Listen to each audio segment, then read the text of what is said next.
Hello friends, welcome back my YouTube channel के drama music. आज मैं आपके लिए लाई हूँ द किंग एटर्नल मोनार्च का एपिसोड नंबर 9। चलिए तो अपना एपिसोड शुरू करते हैं। अगर आपको ये वीडियो पसंद आए तो प्लीज़ इसे लाइक एंड शेयर जरूर कीजिए। एपिसोड की शुरुआत में हम देखते हैं जैसा कि किंग और जंगतुल ने डिसाइड किया था, वो किंग की माँ की शक्ल वाली औरत से मिलने के लिए जाते हैं, लेकिन वो एड्रेस गलत होता है, वहाँ पर कुछ भी नहीं होता।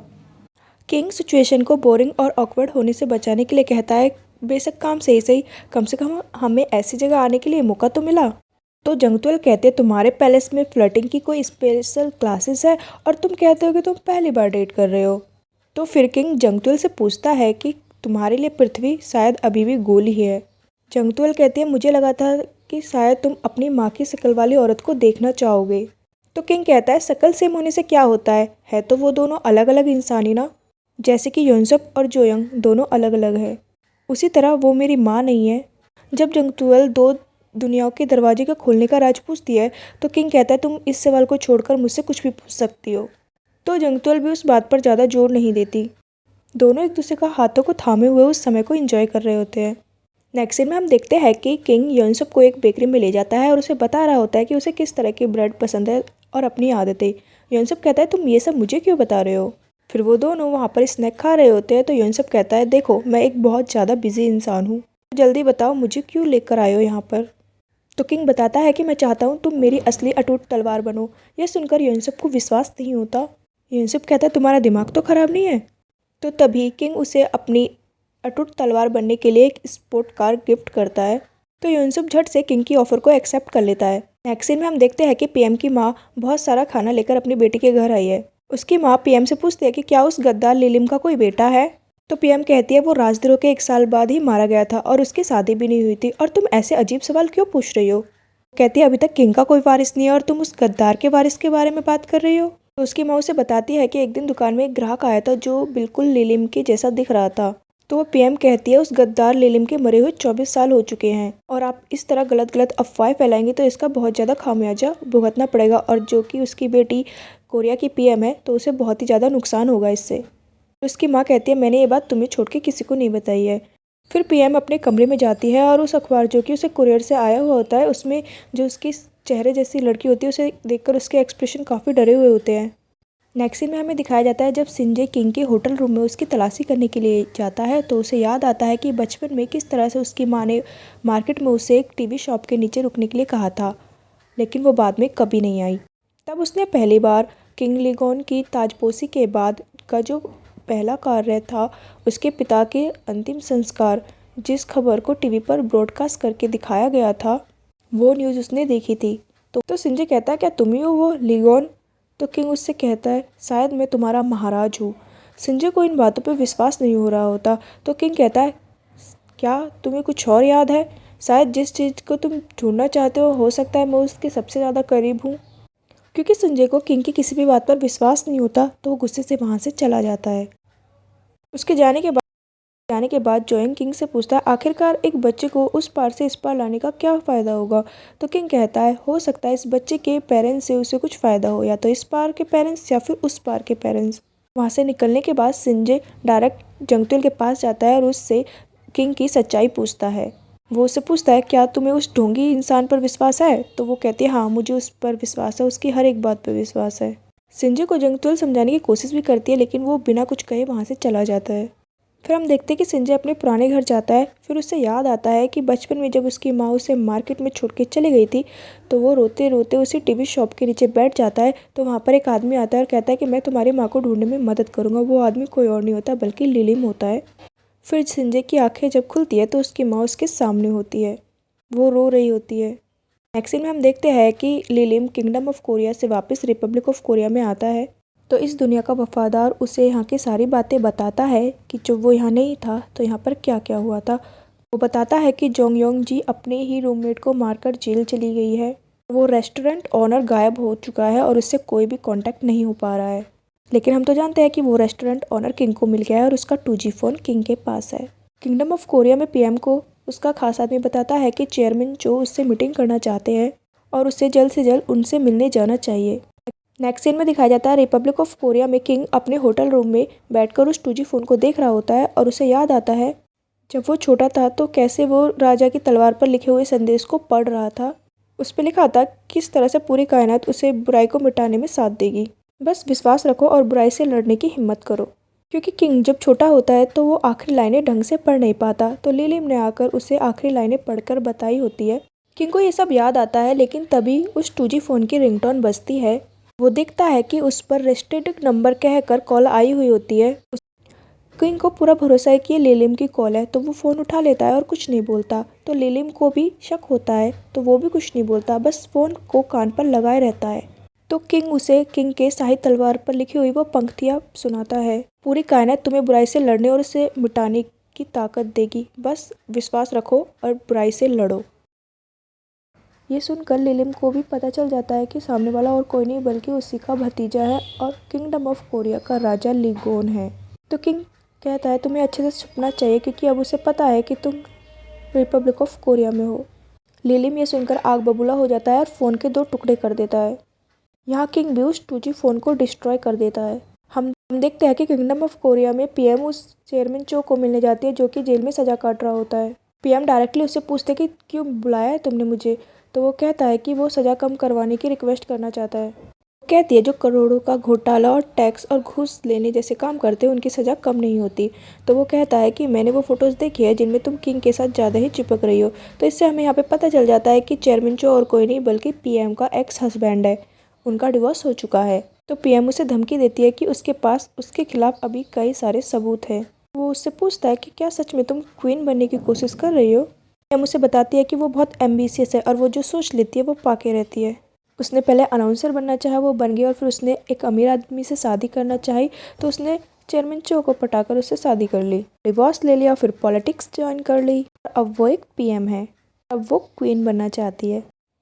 पीएम चेयरमैन चो को बताती है कि कुछ दिनों से उसे कुछ न्यूज़पेपर भेजे जा रहे हैं जिन पर एड्रेस उसकी माँ का होता है, लेकिन ये न्यूज़पेपर उसकी माँ ने नहीं भेजे है, इसका पता लगाओ। और साथ ही कहती है 25 साल पहले उस गद्दार लिलिम और जिन्होंने उसका साथ दिया था उसके साथियों का बारे में पता लगाओ। तो चेयरमैन चो पूछता है कि तुम्हें ये सब जानकारी क्यों चाहिए, तो पीएम वहाँ पर बिना बताए वहाँ से चली जाती है। यहाँ रिपब्लिक ऑफ कोरिया में जंगतुएल उस हान रिवर के पास बैठी हुई है। वो किंग का फेवरेट चिकन ऑर्डर करती है और किंग को बुलाने के लिए फ़ोन कर ही रही होती है कि पीछे से तभी किंग आ जाता है। वो उसे पीछे आके अपना जैकेट पहनाता है ताकि उसे ठंड महसूस ना हो। वो दोनों साथ में बैठ जाते हैं, तो वो किंग को बताती है ये कोरिया का सबसे फेमस डेटिंग स्पॉट है, वहाँ कई सारे कपल घूमने के लिए आते हैं। और फिर वो उसे उसका फेवरेट चिकन भी देती है। फिर खाते हुए उसे पूछती है कि तुम जा रहे हो ना, क्योंकि तुम हर फ्राइडे रिपोर्ट्स चेक करते हो। तो किंग कहता है तुम्हें याद था। तो जंगतुएल कहती है ऑफ कोर्स, क्योंकि मैं एक अच्छी गर्लफ्रेंड हूँ जो अपने बॉयफ्रेंड की हर बात याद रखती हूँ। फिर वो एक आदमी के डिटेल्स देते हुए कहती है कि इस पहेली का जवाब हमें ज़रूर तुम्हारी दुनिया में मिलेगा। वो तस्वीर देखते ही किंग को याद आता है कि वो इस आदमी को पहले देख चुका है। आदमी कुछ दिनों पहले ही दरबार के शाही घोड़ों के अस्तबलों में ज्वाइन हुआ है। किंग कहता है मैं इस आदमी से मिल चुका हूँ। तो जंगतुएल कहते हैं ऐसा कैसे हो सकता है, ये आदमी तो ली सैंडो है जो कि मर चुका है, इसी की डेड बॉडी तो हमें मिली थी, इसी के केस को तुम्हें सुलझाने में लगी हुई हूँ। तो किंग कहता है वो इसका पता लगा लेगा। जोयोंग को रिपब्लिक ऑफ कोरिया में छोड़ के और योनसुप को अपने साथ किंगडम ऑफ कोरिया में लेके जाने वाला है। कहता है वो गद्दार लिलिम रिपब्लिक ऑफ कोरिया में, और जोयोंग है जो सिर्फ उसे पहचान सकता है और उसे मार सकता है, इसलिए उसे जल्द से जल्द अपनी दुनिया में वापस जाना होगा और 2 दुनिया के बीच के दरवाजे को रोका रखना पड़ेगा। तो जंगतुएल कहती है कि वो दिखा रही थी कि उसे कुछ फर्क नहीं पड़ता, वो स्ट्रांग है, लेकिन वो किंग को बहुत मिस करेगी। फिर दोनों काफ़ी इमोशनल हो जाते हैं और एक दूसरे को गले लगा लेते हैं। किंग उसे वादा करता है कि वो जल्दी वापस लौट के जरूर आएगा। यहाँ होटल रूम में जोयोंग ज़बरदस्ती योनसुप के बाल कटवा रहा होता है, जो कि योनसुप को नहीं काटने होते हैं। जोयोंग कहता है तुम्हें वहाँ पर मेरी तरह मेरे जैसे बन के रहना है, तो बाल कटवाने जरूरी है। नेक्स्ट सीन में देखते हैं कि किंग अपनी दुनिया में वापस आ चुका होता है। जैसे उसके बॉडीगार्ड्स को ये खबर मिलती है, उसके बॉडीगार्ड तुरंत जंगल में जाते हैं। आते वक्त उस रेस्टोरेंट ओनर को अपने साथ लेकर आया है। किंग अपने गार्ड्स को उसको तहखाने में बंद करने के लिए कहता है और उसका कोई भी ऑफिशियल रिकॉर्ड बनाने के लिए मना करता है। और झट से जी महाराज कह के किंग को सलाम करते हैं, लेकिन हमारा इनोसेंट योनसुप पीछे लाल गुब्बारे को लेकर खड़ा रहता है, जो कि जोयोंग की जगह इस दुनिया में आया है। किंग उस रेस्टोरेंट ओनर से कहता है ये तो बस शुरुआत है। नेक्स्ट सीन में हम देखते हैं कि योनसुप गाना गुनगुनाते हुए लॉकर रूम में कपड़े चेंज कर रहा होता है। फिर उसका सबसे वफादार गार्ड पूछता है कि सर मुझे आपको रिपोर्टिंग कब करनी है, आपकी गैर मौजूदगी में यहाँ क्या क्या हुआ उसके बारे में मुझे आपको बताना है। उसका नॉर्थ साइड का एक्सेंट सुन के वो उसे नॉर्थ कोरियन कहने ही वाला होता है कि झट से उसे याद आता है कि जोयंग ने उसे कुछ नोट्स बना के दिए थे। वो झट से अपने नोट्स चेक करता है जिनमें नॉर्दर्न रीजन लिखा हुआ था, क्योंकि किंग के किंगडम ऑफ कोरिया में कोरिया का नॉर्थ कोरिया और साउथ कोरिया के जैसे बंटवारा नहीं हुआ है। तभी वहाँ पर किंग आ जाता है और उस वफादार गार्ड जिसका नाम कैप्टन शॉप है उसे उस जंगल में पहरा देने के लिए कहता है और वहाँ पर कोई भी दिखे तो उसे अरेस्ट करने के लिए बोलता है। साथ उससे कहता है कि लास्ट ईयर उसने जो भी फंक्शन अटेंड किए थे उसकी फुटेज भी मंगवाता है। यहाँ कैप्टन शॉप को आश्चर्य हो रहा था कि किंग उसे डायरेक्टली ऑर्डर्स क्यों दे रहे हैं, कि इससे पहले उसे हमेशा जोयोंग ऑर्डर दिया करता था। किंग कहता है कि उसने जोयोंग को एक इम्पोर्टेंट काम दिया जिसकी वजह से वो काफ़ी बिजी है। बाकी गार्ड्स को उसे कोई ऑर्डर देने का बिल्कुल भी वक्त नहीं है। तो फिर वो जोयोंग को अपना लैपटॉप लाने के लिए बोलता है तो जोयोंग सिर्फ सिर हिला देता है। कुछ देर किंग उसे देखते रहते हैं और फिर एकदम कहते हैं जी महाराज। कहते हैं जोयोंग तुम ऐसे ही कहते हो ना, तो ये इन सबको याद आता है। फिर वो कहता है जी महाराज। कैप्टन शॉन्ग को ये सब कुछ काफ़ी अजीब लग रहा होता है। फिर किंग हेडकोट लेडी से मिलने जाता है। वो काफ़ी नाराज़ होती है तो वो कुछ नहीं बोलती। तो वो कहता है आप अपने महाराज से मिलने नहीं आई, आपको मेरे बारे में खबर नहीं मिली? कहती है आप भी तो मुझे बिना बताए चले गए थे महाराज। तो वो समझ जाता है कि वो काफ़ी परेशान और उनसे नाराज़ है। वो कहता है अगर वो पूछे कि वो कहाँ जा रहा है तो वो उन्हें ये ज़रूर बताएगा, लेकिन हेडकोट लेडी कहती है कि मुझे पता है कि किंग कहाँ जा रहा है और ये हम दोनों के बीच में सीक्रेट रहेगा। नेक्स्ट सीन में हम देखते हैं कि किंग उस साई घोड़ों के अस्तबल में जाते हैं जहाँ पे वो ली सांगडो काम करता है। ली सांगडो की शक्ल वाला इंसान वहाँ पे मैक्सिमस का ध्यान रख रहा होता है। वो मशीन से उसके बाल काट रहा होता है। किंग के पीछे कई सारे गार्ड भी उसके साथ आए हुए होते हैं। ये सब देख के वो आदमी काफ़ी डर जाता है। वहाँ का पुराना टेक केयर जो कि अब बूढ़ा हो चुका है किंग के वहाँ आने की वजह पूछता है।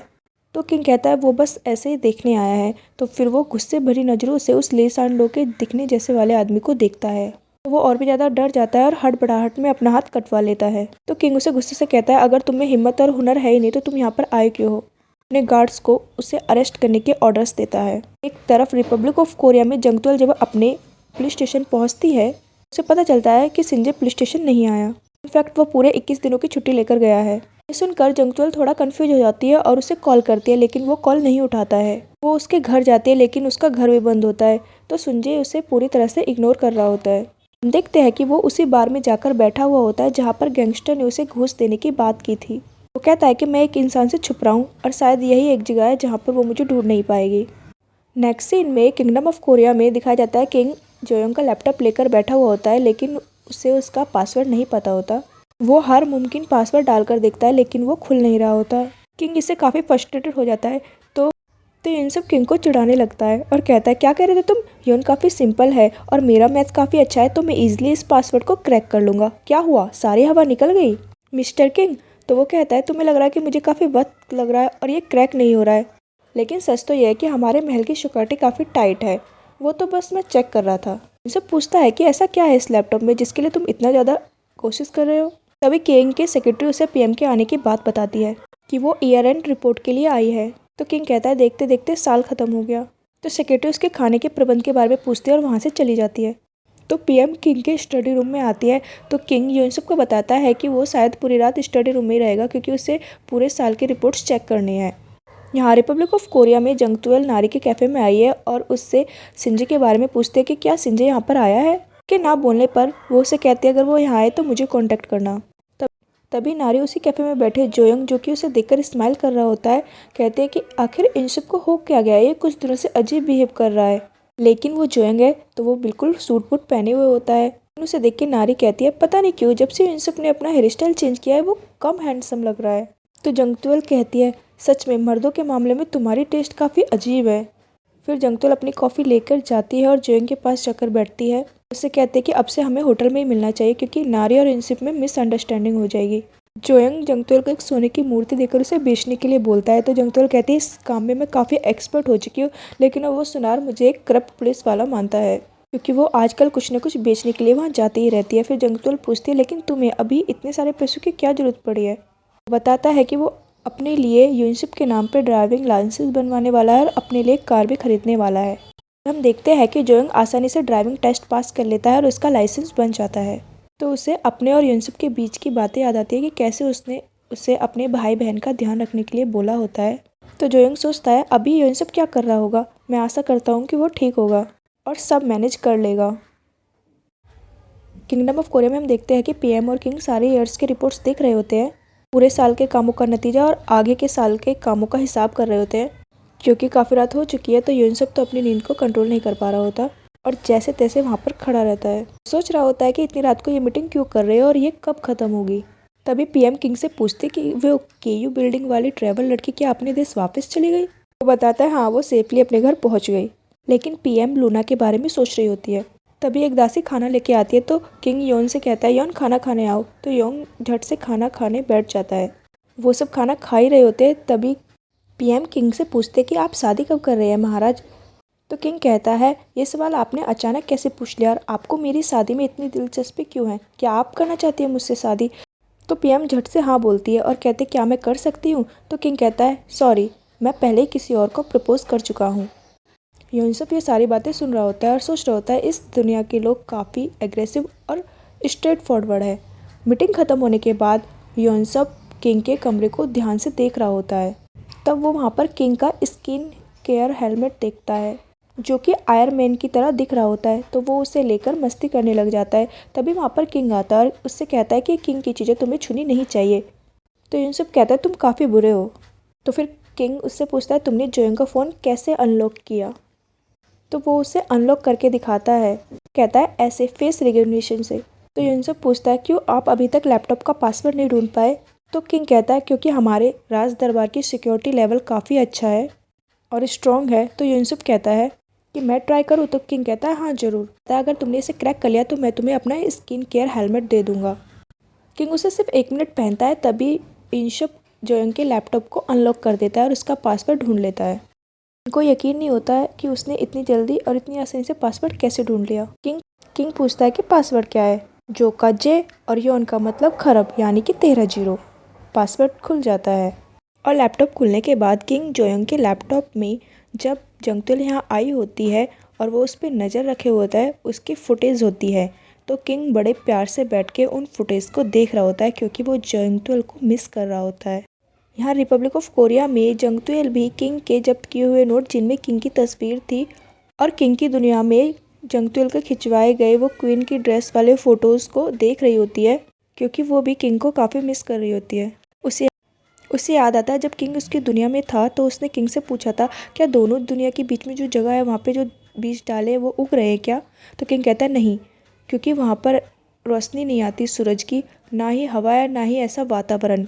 क्योंकि वो जब वहाँ होता है तो वहाँ का वक्त और बाहरी दुनिया के वक्त में काफ़ी अंतर होता है। जब उस जगह में 10 मिनट भी होता है तो बाहरी दुनिया में 2 दिन बीत चुके होते हैं। तो जंगतुल कहती है ऐसे में मैं तुमसे बड़ी हो जाऊंगी, इसलिए शायद तुम दिन ब दिन यंग दिखते हो। तो किंग कहता है भले मुझे वहाँ एटर्नल लाइफ मिल जाए लेकिन मैं तुमसे मिलने ज़रूर आऊँगा। अगर देर लगी तो समझ लेना मैं रास्ते में हूँगा। देर होगी लेकिन मैं आऊँगा ज़रूर। फिर दोनों इमोशनल हो जाते हैं और किंग जंगतुल से कहता है मैं तुम्हें बहुत मिस करने वाला हूँ, तुम मेरे साथ नहीं आ सकते। जंगतुल कहती है मैं उन रूल्स में एक और रूल्स ऐड करने वाली हूँ, कभी भी मुझे अपने साथ चलने के लिए मत कहना। कहती है आखिर ये मेरी दुनिया है, यहाँ भी तो मेरे अपने हैं, पापा नारी योनसुक मेरा घर। तो किंग झट से उसे किस कर देता है। तो वो पूछती है अचानक किस क्यों किया। तो किंग कहता है हमें जब भी मनमुटाव होगा तो हम ऐसा ही करेंगे, ये नियम होगा। तो जंगतुल भी उसे किस करती है और कहती है वो पुलिस ऑफिसर है तो उसे नियमों का पालन करना चाहिए। इसी तरह दोनों अपनी अपनी दुनिया में लेकिन एक दूसरे को मिस कर रहे हैं और एक दूसरे की यादों में खोए हुए हैं। तभी किंगडम ऑफ कोरिया में किंग को उन वीडियोस में एक अजीब चीज़ नोटिस होती है।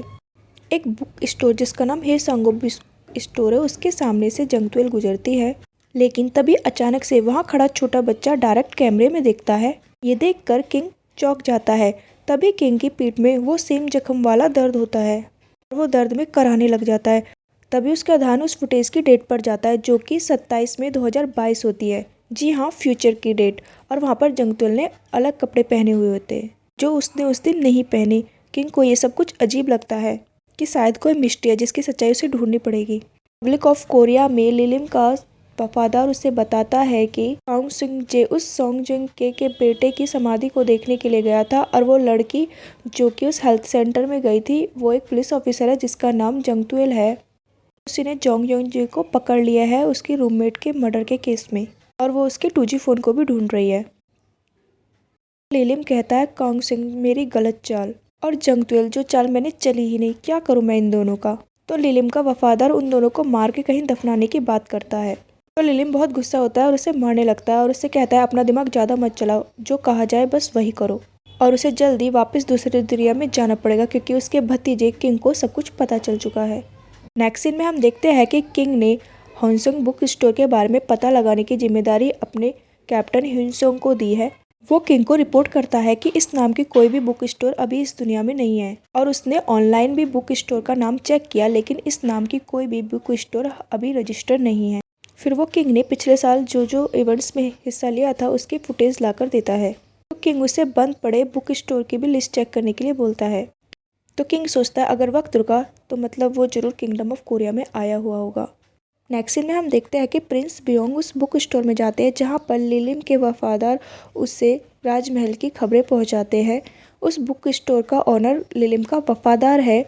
पहले तो वो प्रिंस बियोंग को देख के घबरा जाता है कि कहीं वो उसे पहचान ना ले, लेकिन थोड़ी देर बाद जब उसे लगता है कि उन्होंने उसे नहीं पहचाना है तो वो रिलैक्स हो जाता है। प्रिंस बियोंग वहाँ पर मेडिकल की किताब लेने आए हुए थे तो वो कहता है कि दुकान बंद हो चुकी है। तो प्रिंस बियोंग कहता है आपकी शक्ल कुछ जानी पहचानी लग रही है, हम पहले मिल चुके हैं। वो दुकान वाला कहता है कि वो उन्हें जानता है क्योंकि वो राजघराने से है। प्रिंस बियोंग हंसकर कहते हैं कभी कभी ये बात मैं भूल जाता हूँ। अगले दिन हम देखते हैं कि प्रिंस बियोंग अर्ली मॉर्निंग समुद्र के किनारे पर खड़े हुए रहते हैं। तभी वहाँ पर किंग आता है। तभी प्रिंस बियोंग कहते हैं महाराज आप हर साल यहाँ आते हैं। तो किंग कहता है क्योंकि प्रिंस बियोंग यहाँ आते हैं इसलिए वो आता है। प्रिंस बियोंग पूछते हैं क्या किंग को उस ऑटोप्सी रिपोर्ट की सच्चाई के बारे में कुछ पता चला।